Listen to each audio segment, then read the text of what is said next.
Men bir ayıplı ish qilganman, bo'ynimga olaman. Onam og'ir kasal bo'lib qolgandi, Alloh rahmat qilgan bo'lsin.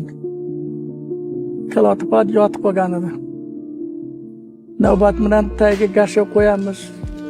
Ovqat suv desa boshini sal ko'tarib kichkina choy qoshida ikki qoshiqni ichib turardi dedim. Bir kun xomlik qilganmanmi? Yoshlik qilganmanmi? İşten kelgan edim, charchab, kolxozda traktor haydardim. Yotib dualga suyanib uxlab qolibman-da.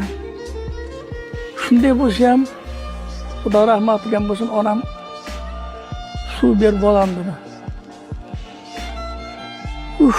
Deganim bilaman. Endi tilimni kesib olsam ham, o'zim ossam ham ovozdan chiqib ketdi ichdan. Onamga ichirdim, choy ichirdim.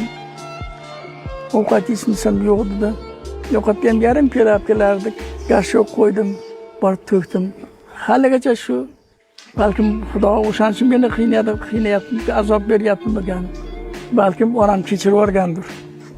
Ota-ona kechiradi har doim. Kechirimli bo'ladi. Onam kechirib yuborgandir, lekin meni ko'nglim to'lmayapti. Xuddi birov o'shanda demaganingda deganday ovoz kelardi, qayta uxladim.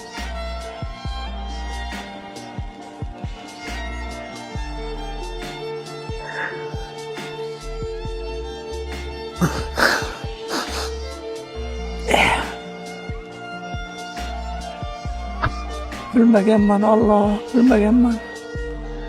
Shunchalik azob tortishimni.